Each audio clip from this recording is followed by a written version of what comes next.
One of these two women is going to be mayor of Seattle in just a few weeks. The election, of course, is Tuesday. Jenny Durkan and Cary Moon, welcome to you both.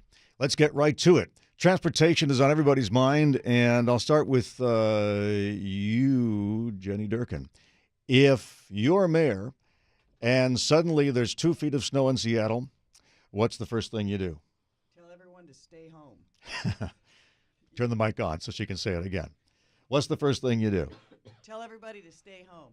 You know, Seattle and snow have never done very well together, but we've got to have a plan before the snow comes. That means you have all the trucks pre-positioned, you have a plan in place, and hopefully keep those people that don't need to be on the street off the street. Cary Moon. Same. I think we need to invite people to stay home, make sure we don't plow the street in front of my house first, and take care of the people who have critical needs to travel first. And you know who to call. You know which phone number to dial. Yep, we're going to know who to call. We're going to have a phone number for every emergency and be right into the emergency response center. Okay. Sully, he'll have some traffic questions coming up. I want to talk about homelessness. We had a segment earlier with the Union Gospel Mission where we talked about the need in the city. There are a number of taxes in Seattle that have been enacted and proposed to help pay for these social services and homelessness. Yet experts brought in by the city said, we have enough money. It just needs to be spent right. So for both of you, if you become mayor, will you agree with that conclusion and not support new taxes for homeless services? I think this crisis is really complex. The experts we brought in, first of all, made a crucial mistake in saying that the homelessness crisis is unrelated to the housing affordability crisis. I think we all know that that's not true and not a good starting point. So I think we need to focus all our resources on creating spaces for people to come inside. 90% of the people sleeping outside would come inside if we offered them a place that met their needs. Do you have plans for new taxes? I have plans to look at the money we're spending now, work with social service providers, work with the people who are experiencing homelessness themselves to understand what are the most effective strategies, and then look to see if we have enough money to cover that. You would stop the sweeps. I would stop the sweeps. I believe we need to focus as a first priority on creating spaces for people to come inside. Whether they're sleeping in a park or a parking lot, chasing them around from one place to another is inhumane. It doesn't work. It's a waste of money. It's ineffective. Are you okay with them sleeping in parks? I believe we need to invite the people who are sleeping in dangerous places like the edge of a freeway or on a playfield in parks, invite them to move first. But we can't push people around from place to place until we have a place to invite them inside. Jenny Durkan, you've said that you are okay with the sweeps? I wouldn't call them sweeps, Dave. I think we need to move people out of these unauthorized encampments because they're not good places for people to be living. If you saw the memo this week from the mayor to the city council, it detailed we've taken millions of pounds of garbage and human waste out of the encampments. It's the chief of police, the fire chief, the Department of Health, all of them have concluded that there is a public safety risk to the people living there. So I think we need to move those people to safer places. That's why I have proposed specific things to increase our shelter beds and affordable housing. Do you think there needs to be more tax money?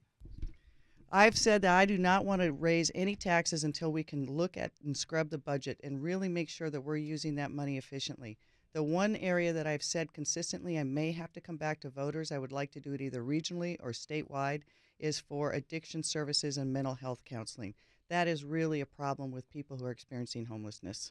On taxes, would you endorse as a city income tax? We've got one pending right now, and I think it's a good way to go. I think we need a statewide income tax.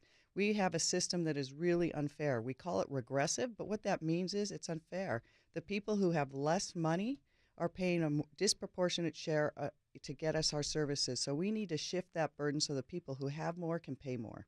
And Cary Moon, to you on the issue of an income tax. Yes, we need a more progressive tax system. That means people who are low income and middle income pay less, and people who are high income pay their fair share, and corporations pay their fair share. We are one of the richest cities in the country, and the fact that we don't have enough money to fully fund our schools, we don't have enough money to take care of homeless people who have mental health crises and addiction problems and simply can't afford the cost of living in the city is unconscionable. We have got to have a more fair and balanced tax code so we have the resources to invest in what we know we need to invest in to create a society that is fair and inclusive and where everybody has a chance to thrive. A lot of blame gets put on Amazon when it comes to affordability in this city. So, considering that Amazon is looking for an HQ too, what would you like the relationship with Amazon to be like between the city and Amazon? What does that look like for you? I think the folks who have moved here to work at Amazon are great, and I want to make sure they feel welcome and they're part of our city.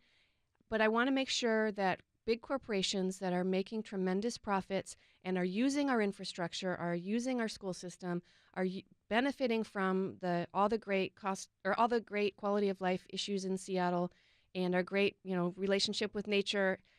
I need to make sure that they're paying their fair share because Does that mean you support the head tax, the $100 per employee tax on companies? If we get the math right, I believe we need to shift everywhere we can towards a more progressive tax system where those who are wealthy, those who are big corporations making tremendous profits, help pay for the infrastructure that they are using. Okay, what does the relationship between Jenny Durkan and Amazon look like? First, let me go back to the income tax because I think it's really important for your listeners to understand. A big difference between Cary Moon and I on that is if we're able to get an income tax, I have said I will use that money to pay down the regressive taxes. The whole reason we say we have it is to make the tax system more fair. That means the people who are paying the property taxes and sale taxes today get those reduced. And so I've pledged to do that. I will, with Amazon and every employer, particularly small businesses, work really hard as mayor to make sure that this is a good place for them and their workers. And I think if we tackle the issues we're looking at, transportation, homelessness, and other growth issues, affordability in particular, then employers will want to be here, their workers can live here and thrive. Do you ask Amazon for more, or do you give Amazon more in order to keep HQ2 in the region? I don't think we give Amazon more. I've said very clearly I'd like to have H2Q in the region, but I think that it's got to be a sustained plan. We are past the time when I think when a state can offer these kind of tax incentives to companies. What would you characterize as the biggest problem the biggest thing Seattle can do to make it easier for all the people listening to us who drive in from the suburbs every day to get here on time? Jenny Durkan. We got to do three things. One, we got to try to get people out of their single occupancy vehicles. If you look at traffic and you go from car to car, most people are driving alone. So we need to get better transit and better bus service so people actually will use it. That means sometimes better east-west service so people can go, for example, from Ballard to the new University Station when it opens. The second thing, going back to Amazon, one reason a mayor has to have a good relationship with them is I'd like to go to Amazon and the other big companies and say, can we stagger the hours that your workforce comes in? Monday, can 20% stay home? Tuesday, can 20% stay home? As mayor, I'm going to look at that. So I think we have to look at that, and we have to make it easier to bike and walk in the city. It's easy to ask other companies to do that of their workers, but we're asking the city government to do the same. We've often discussed here on Seattle's Morning News staggered hours for government workers, which is thousands of individuals. Can you pledge to work on that for the government? I absolutely will pledge to work on it. I think I'm going to have to come in every day. But everybody else, we want to look if they, you can work from almost anywhere nowadays. There's times the teams have to be together, but we really want to look at every creative thing we have because Seattle in the next 4 years will be almost impassable with the big projects coming on. The thing is, I think commuters, when they hear something like that, say, you're trying to engineer our lives. We can't, some of us can't carpool. Some of us can't not come in. What are we supposed to do? Well, exactly right. But if you take the ones that can and get them in either carpools or on buses or on transit, it'll make it easier for the ones that can't. Some people just have to use their cars because of their hours or the distance they travel or because they have to go pick up the kids at, take them to soccer, anything like that. So we have to make it easier for people. I think this is naive because she's putting the responsibility on the private sector to solve what is a public sector problem. We absolutely have to build a transportation system that keeps up with the growth that we are experiencing in our region. And we need to invest in more transit service simply. There are folks who have to get to their bus stop by 7 a.m., and if they don't, they watch 4 buses go by so full that they're not even stopping to pick up new riders. That's wrong. We need to invest in additional transit service, in bus-only lanes, in creating a true bus rapid transit system, and we need to speed up sound transit because we need to be able to give people the opportunity to take the bus and have the bus and transit systems be the most reliable, affordable, convenient, and fast way to move around this city. It's the only way we're going to be able to accommodate the increasing growth because we know we simply don't have room for everybody to bring their car with them everywhere they go. Will you stagger the hours for government workers? Sure, if it looks like it's an effective part of the solution, but it seems rather simple. We've got to get more transit. People have to be able to show up to the meetings that their boss assigns them. We can't just wave a magic wand and change the way work happens in this city. We've got to provide the transit infrastructure, the pedestrian and walking and biking infrastructure that we need so everybody can get where they need to go with, on the alternative modes. Just to be clear, I would say, I started with we need better transit and bus service. But I sat down with Sound Transit teams yesterday. It's 20 years before we get the Ballard and West Seattle route. So let's not pretend even with speeding it up, it's going to be here soon. I've made specific proposals on what additional buses we will add, how we get more transit in place, how we speed up the ones we're going to have. But that's not going to be enough. We need to have other solutions, and every part of it is going to be part of the global solution. And can I just add that other solutions, all these solutions cost money, and until we have a more progressive tax system where we're actually funding the things we all know we need to thrive, we're not going to get there. And I would just like to point out the amount of money flowing to my opponent's campaign from the big businesses that don't want higher taxes. They don't want to pay their fair share. They are funding her to the tune of over $1 million to keep the status quo, to prevent municipal broadband, to prevent taxes on corporations. And I just want that to be clear to people. Yeah, and I wanted to be clear that also thousands of workers are supporting my campaign, and I'm not writing a check to try to get there. So instead of talking about how we're each financing our campaigns, let's look at the solutions. And my solutions really are trying to get people out of their cars, into the city, and have a way that we can be a more livable city, because that's what Seattle needs. Cary Moon, are you in debt? Is your campaign in debt, as she's saying? We are scrambling to raise as much money as we can, and after I win, I'm going to keep raising money and make sure that we are fully funding this campaign, because we're going to win, because the voters of Seattle know what kind of solutions I'm proposing, and they are lining up for my solutions that are in the best interest of the people of Seattle, not the corporations who want to have extra influence and access to City Hall. She has the lowest number of people who have stood up to help her campaign in the history of Seattle, except for one candidate. That's not true. So when she says people are lining up, it's not really true. The vast amount of money for her campaign has come from her own checkbook, and that's okay. She has the right to do it. But let's just be honest about it. She's on a pace for writing $400,000 to her own campaign. Also not true. You're making up numbers. Now a question from Chris Sullivan.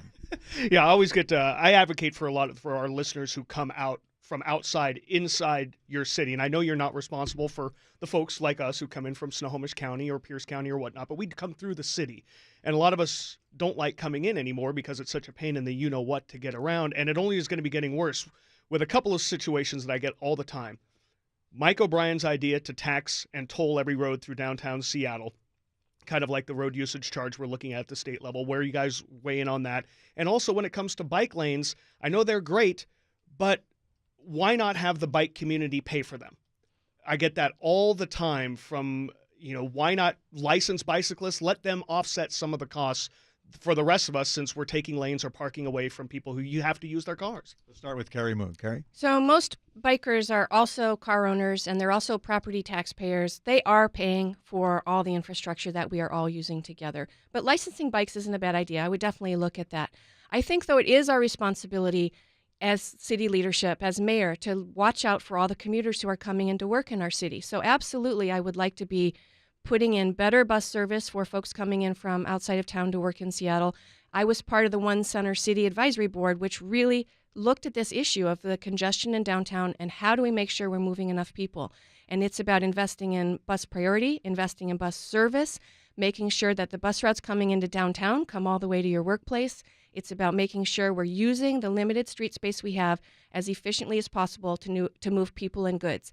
And the solutions we came up with through that are the similar set of solutions that we came up with in 2007 with the Urban Mobility Plan.